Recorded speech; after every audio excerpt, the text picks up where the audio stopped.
The reason I asked all of you to reflect a little bit on what's been coming up for you this weekend is because we are constantly creating our reality. Like every single thing, whether it's like something we enjoy or something we don't enjoy or just something that we're mildly irritated with, all of these things are coming and they're generating through our body system. And for the element of earth, when I really reflected on it and chose the content I was going to be speaking about, I realized that the earth is the integration of all the elements. And we, as human bodies, we have all those elements within us. And there's a beautiful map through the chakra system of how those elements kind of grow into the next, how they give way to the next. And through studying astrology and studying shamanic practices and a lot of other things I've studied, I've come to find that there's a system, there's a process, and this process is also known, it's a scientific process, it's an actual like psychological process, but I started to understand how that process actually runs through our bodies, and by using a shamanic lens, we can actually really slow the process down. And when we start to feel that gridlock, when we start to feel like that conflict or that pressure, we can actually slow the process down and use the process to backtrack a couple steps to see like, okay, I'm all hung up right now. Where in the process did this start to get hung up? And so I'm going to share with you, using your chakras, a way of understanding your process. So the base chakra is the part of the body where the stimulus is initially experienced. And I use the analogy of the serpent. The serpent sees things just as they are, like super literal. And the serpent, for a serpent, nothing means anything on an emotional or a mental level. Things are just hot or cold, they're prey or they're not prey, they're, like they're scary or they're not scary, but their stimulus is nonetheless. And they don't mean anything. And so in our lives, we are like that too. We have, I use the example of the stimulus, like a chandelier falling into the middle of the room. So in this room, imagine a chandelier is hanging from this tent and it just crashes. So the stimulus that you're experiencing is like, whoa, like a surprise, like, whoa, this chandelier just fell in the middle of the room. And you're going to have, after that chandelier falls, you're going to have a reaction in your body. You're going to have an initial feeling. And so from the initial stimulus, then there's the feeling. The feeling is in the second chakra, and this is going to be your jaguar, your emotional body. And it's also the part of the body where you make a binary decision about what that stimulus felt like to you. So this chandelier falls, boom, and you get a feeling in your body of like surprise. You jolt. You're like, it was loud, so maybe you pull your breath in, and there's all these like physical things that happen to your body. So the next thing that happens, and it happens almost immediately, is you move to your third chakra. And in the third chakra, the animal's hummingbird, and hummingbird decides to fly down to all of your history files and find out, when have you ever felt like that before? So hummingbird's like going through infinite time and space to discover like, oh, there's a stimulus in the body. When have we ever felt this before? And it finds a memory that felt that way before. So chandelier falls, we were like, oh! And it could be that one person in their files, the hummingbird finds, well, the last time I was in a house and a chandelier fell, they had a ghost in the house. So the hummingbird attaches to the ghost and decides, oh my gosh, like there might be a ghost in this tent. And so then the hummingbird tells the heart, which is the next chakra, the last time we felt like that, we recognized there was a ghost in the room. And so the heart is where we actually make a plan. It's where we set an intention. So the animal for this is an eagle, and the eagle sees the bigger picture and says, all right, we had a stimulus, it felt scary, hummingbird decided that it might be a ghost. My plan is I'm going to get out of here and go tell Melinda that her tent is haunted. Okay, so that's the plan. So then the next chakra is the throat chakra. And the throat is when we actually put our shoes on and run over and tell Melinda, a chandelier fell in your tent and there's a ghost in there. Okay? And Melinda says, oh my gosh, well, you know that there are ghosts on the property.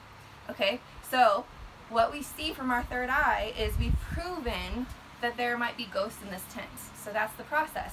Well, now this process will happen differently for every single person, because another person, as soon as that chandelier falls in this tent, they're going to be an engineer maybe, and they're going to say, wow, so they feel the stimulus.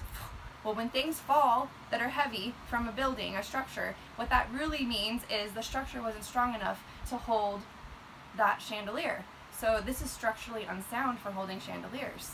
And so that's what the hummingbird does. When their hummingbird gets a stimulus, they look through the files. Well, obviously the structure is not sound. So then the heart, the eagle, makes a plan. Well, the plan for this guy is, or this woman, is going to be, I'm going to go run and tell, that was so sexist, I'm going to go run and tell, Melinda that she shouldn't be hanging tents from her, or she shouldn't be holding chandeliers from her tents. So then he runs out and he goes tells Melinda, you really shouldn't try to be hanging chandeliers from your tents. It's not safe. And Melinda says, oh, you know what? I thought about that, and you're right. I probably should have looked into that more. I just thought it was really pretty. So then the outcome of this person is no one knows. Like, they recognize, oh, people just don't have sound structures for their wall, and he perpetuates his belief that the structures aren't sound. So the exact same stimulus is having a completely different outcome depending on what your hummingbird finds in your archives. Okay? So now let's just break this down. That was a physical stimulus, okay? But this happens in emotional situations. So let's say that the stimulus is a guy talking to me. I'm going to give a personal example. Let's say a stimulus is a guy walks up to me and starts talking to me. And inside my body, the feeling I have from a guy talking to me is, what does this guy want? Why is he talking to me? Like, what's his agenda? Like I start to feel, actually that moves up to my third chakra again. But the feeling I have is, like it's like a little like wiggly inside. It's a little anxious. It's a little like, I get a little bit of a sweat. I like blush a little bit, and I feel a little nervous, maybe tingly, right? And so my body says, well, whenever you feel that feeling, we're going to look in the archives. What we know about that is guys have agendas. Like, so my archive is going to be like, this guy's probably like, you know, got some agenda or whatever, and you probably like, this is scary. Like, so then it goes to my heart, and my ego says, you know what you need to do? You need to act really charming right now and say something kind of witty, and then get out of this conversation. And so my throat says, oh, it's so nice to talk to you. And I get charming, right? And then I say something witty, and I leave. And the guy that was talking to me feels confused because he's not understanding why I'm acting so standoffish, or maybe snobby, or like I'm not into him, or like I'm not open to having a conversation with this guy. So he acts a little bit jilted, or a little bit confused. He just acts the way he acts, right? But my outcome that I observe is, oh yeah, that guy was an asshole, right? So that's the outcome my outcome keeps perpetuating my truth. It just keeps perpetuating. And so that's why it's so important to know what the system is. Because once you know the system, as soon as you recognize that you've got some meaning attached to something, you can actually go back and say, what's the feeling I was having before I made this meaning? What was the stimulus that came in? If I looked at the stimulus from a serpent's perspective, what would the serpent actually see? Would it see what I'm making meaning out of? Would it see, like, in traffic is a perfect one. You're driving and a car cuts in front of you. And the stimulus is a car is close to you and you have to push the brakes on. That's all that it is. It doesn't mean anything at that point. Because really nothing means anything at all. Nothing has any meaning whatsoever. It's only the meaning that we give it. So the stimulus happens. It makes us feel nervous, like we tense up our stomachs because we're like, oh, surprise. And then the meaning we have that our hummingbird says, wow, the last time that happened, some asshole cut you off. You could have had an accident just now. Like, this is like serious. Like, that person is in a big hurry. So all the meaning we spend all this time flying around our meaning thing. And then the heart decides. So depending on your style, the heart could be like, just slow down, they probably are in a hurry, or the heart could be like, fuck them, I'm gonna go up there and I'm gonna like tell them what I think about the fact that they just cut me off, right? So depending on what your heart's intention is and what meanings you make out of that stimulus depends on what your next action is. So the next action might be that you yell and flip the guy off out the window. That's sexist too. It could have been a woman. I'm sorry. I didn't say any of this yesterday when we weren't recording, and now today I'm like, ah!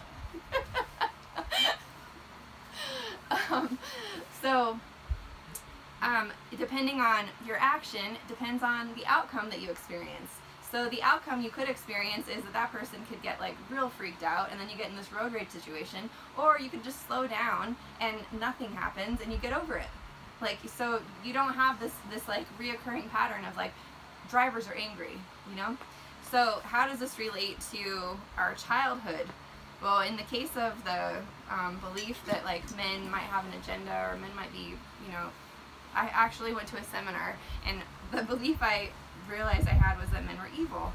And I discovered I had that because whenever men would come up and talk to me at the seminar, I was feeling that weird feeling, and it was so intense that I actually like had to leave the seminar. I couldn't even be in my rational mind. It overcame me. And that's the beauty of our lives. Sometimes a stimulus will come in, and it will come in, and it will come in over and over and over until it's so overwhelming that we can't just snap judgment into our meanings. We can't just make a meaning that makes the feeling go away by rationalizing it, and we have a bit of a like emotional crisis. And so you can just let that happen. I believe that everyone is progressing in their own rate, and they're learning things and uncovering things at the rate that they're able to, but I love that we can integrate everything that we've learned, and we can use our bodies to actually slow down and have communication between what we're feeling and what we're thinking. And I like to use the analogy that every single thing that you think about, every identity you have, every thought you ever had, is like the divine masculine. It's just undifferentiated energy. And I like to believe that my body and my body's feelings are the feminine. They're the vessel. They're the divine feminine that holds all of the ideas I have. And so what I like to envision is that there's a woman. I picture two individuals, a woman and a man. And the woman, she speaks only through emotion. She doesn't actually use words. She only uses feelings and emotions. So when my woman tells me that the tops of my feet are going to sleep, my masculine mind listens like, wow, my feet are falling asleep. What can I do to make you feel more comfortable? And so he will accommodate my woman by adjusting my body so that she feels better, because she can only speak through sensation. That's the only way. And so a lot of times when we have sensations in our body, we try to kind of override or kind of even bully ourselves into feeling something different, when and not maybe taking a lot of time to listen to the message. And so what I've been doing lately is every time I feel hunger, every time we're feeling anything, just taking a step back and saying, okay, how can my divine masculine serve my divine feminine right now? And this is a process. When we take it back to the chakra system, let's say a stimulus comes in, the divine feminine will feel something, and what we do kind of quickly is we jump right to the mind, to the rational mind, to the divine masculine, to try and solve the problem, because the divine masculine wants to solve problems for us. It's our ego wants to solve problems for us. You can call it whatever you want. Our mind wants to solve problems for our body's discomfort and assure that we can move away from pain and toward pleasure. And so that's its job, and it does a really, really good job. But sometimes it does its job so quickly and with coping mechanisms that are kind of outdated, so we end up in these loops of solving problems with old solutions. And so since we can use our body, and since we can have a harmonious relationship with our masculine and feminine, we can just reframe it. Take a moment when you see a stimulus and when you start to feel an emotion, before immediately jumping to conclusions about what that emotion's about, we can actually say, wow, let's take a minute. This woman is trying to speak, and I just want to listen to her right now. Instead of trying to solve her problems, I want to listen to her and see what she has to say about this stimulus, because chances are that stimulus is not the thing that's literally causing all the discomfort. That stimulus is just a trigger that is linked to memories of earlier trauma. And so when the stimulus happens and when we get that feeling, and of course sometimes it feels confusing, our divine masculine's like, okay, maybe there's freaking ghosts, maybe the structure's unstable, like like it will like scramble to try and find a solution that will make the feeling change as fast as possible. And so slowing down the process, just taking a minute, envisioning that man and woman. Imagine if there was a divine masculine, how would he treat the divine feminine? If the only way she could speak was through emotions, how would he spend time with her? Maybe he would really be still and quiet and listen to her. Maybe he would touch her and just hold her for a moment before making a decision about what she should do. Because she's not necessarily the decision maker about us. She just bees. She's a holder. She's a vessel. She bees and bees and bees, and she has zero judgment. She's receptive to the nth degree. I could use my mind right now, and I could take a knife right into my calf, and my mind might be like, don't do that. My body might feel pain, but you know what? It's going to let me do it. It's a receptive vessel, just like the earth. It's going to let us do whatever we want.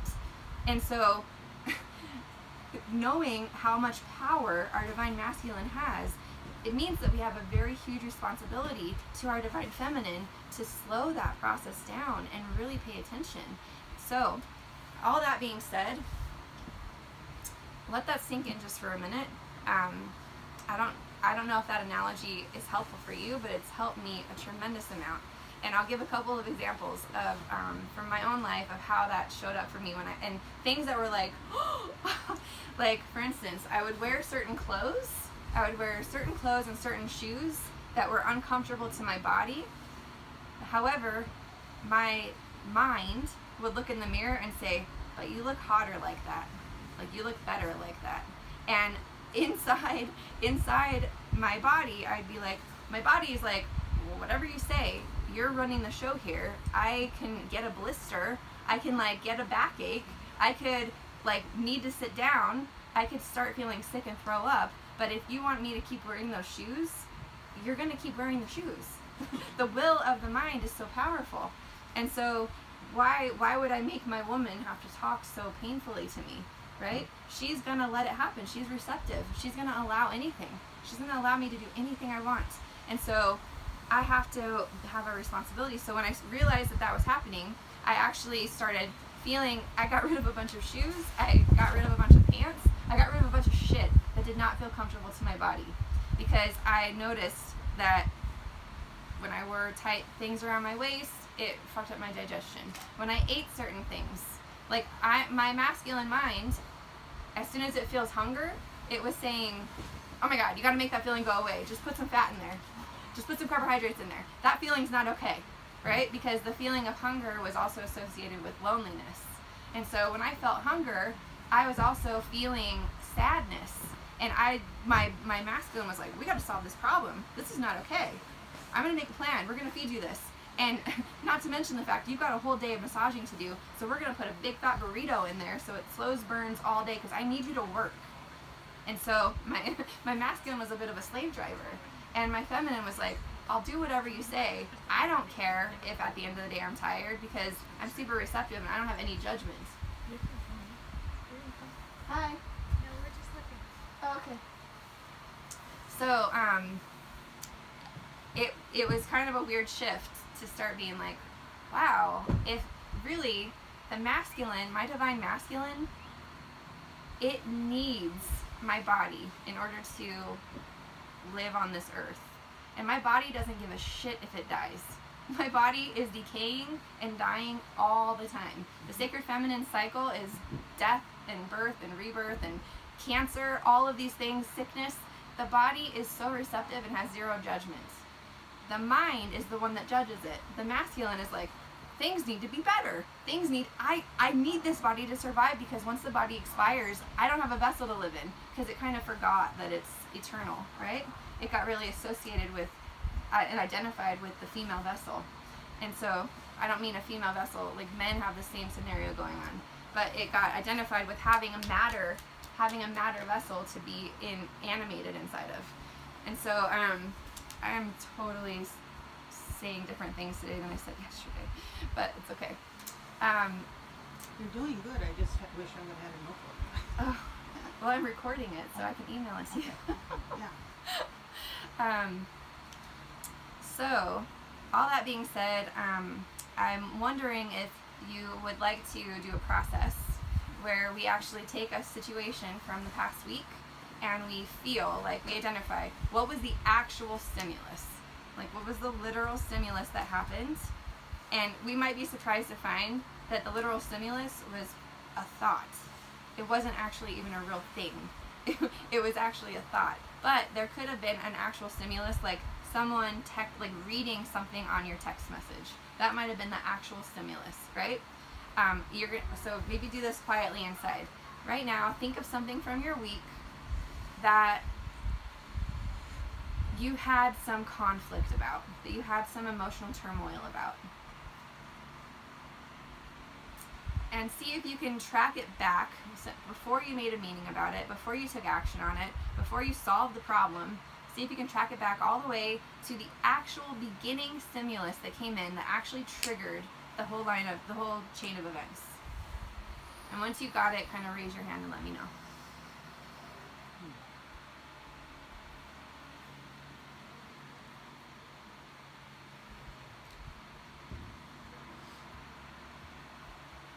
And this is what a serpent sees. A serpent is witnessing this as like, you got one? Okay. So, can you allow yourself to feel the feeling that came from that stimulus? To feel it, the feeling is going to be it's going to be a sensation. It's not going to be like, well, I felt lonely. It's going to be like, I felt like a contraction in my stomach. I felt a knot in my throat. I felt like I couldn't breathe. I felt like a sadness feeling, or I felt on ground, like I was floating a little bit. So see if you can bring yourself to the feeling that you felt when you had that.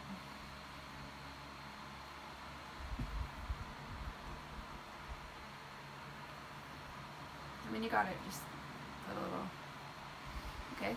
Are you able to feel that feeling right now? Can you allow yourself to feel it right now? Okay. If you've got the feeling right now, I want you to ask one question before you make any meanings out of this feeling. When was the last time before this that you felt it? What was the most recent last time that you felt this?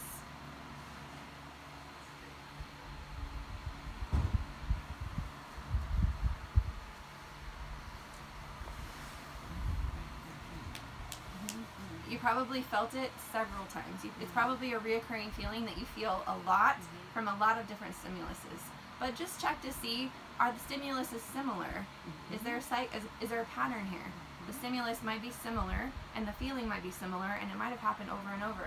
So now, ask your subconscious, ask your consciousness, ask for guidance to find the very first time you felt this feeling, or at least a very early memory of having this feeling in your body.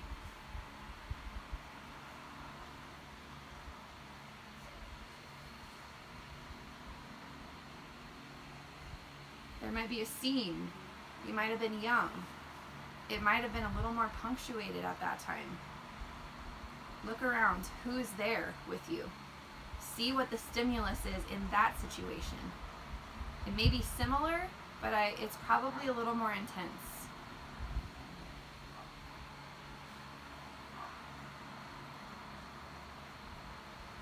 And once you allow yourself to see that scene, really drop into the feeling then. Really allow yourself to be there. Really allow yourself to see the stimulus from a serpent's perspective of what's actually happening. There could be people yelling. You could have been alone in a room.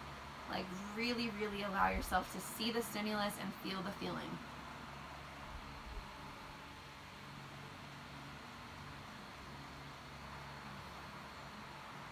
And when you're really there, ask, what decisions am I making right now?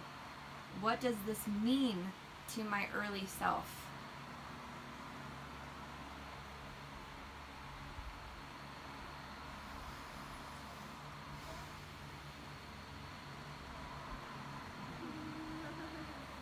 And the wild thing is, if you can see that that meaning was placed in that moment of really acute emotion, you can take your adult mind now and see if there's another way to look at that situation.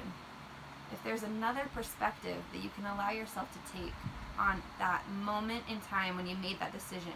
And if you could make a new decision now about what that meant, do that.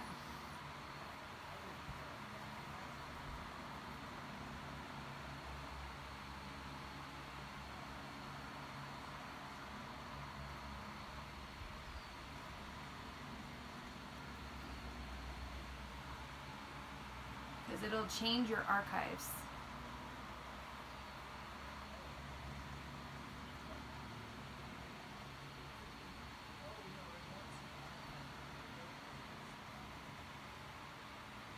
In a little while, I'll turn the video camera off and we can share this with each other. But just for a moment, I would like you to travel through time and see if you can see other times where you made this meaning and how it could actually mean something different now. Looking back on all those times that you felt this feeling, you saw that stimulus, is there a possibility that it could mean something different now?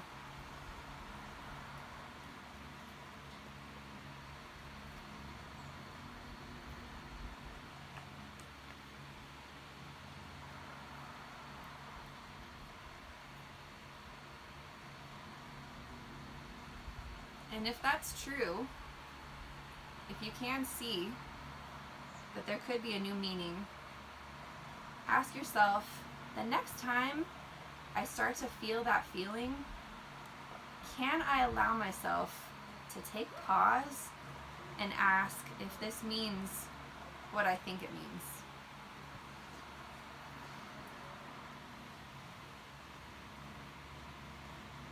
And if you ask permission from that, your hummingbird, your sacred masculine mind is going to say something back. Hopefully it's, yes, I would love to investigate this. I've been solving this problem this way for years and years and years. And I can see now that maybe this is not a problem at all. Maybe this was a misunderstanding. Maybe this feeling is actually a feeling that I don't have to be too afraid of. Maybe you're finally hearing the message of the Divine Feminine, so that we don't have to keep recreating these triggers to bring these feelings to the surface. We can actually just feel them and resolve the miscommunication we had in our heart that anything happened besides love. That anything happened,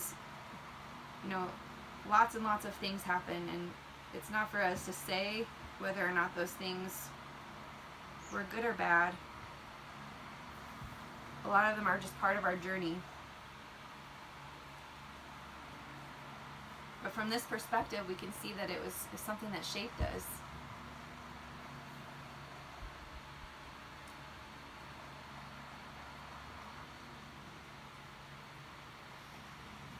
If you're able to do this process and actually see some shift, go ahead and just poke a little finger up.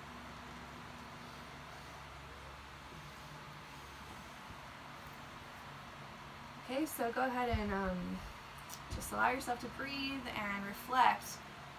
How many other things in your life do you think this might be happening with?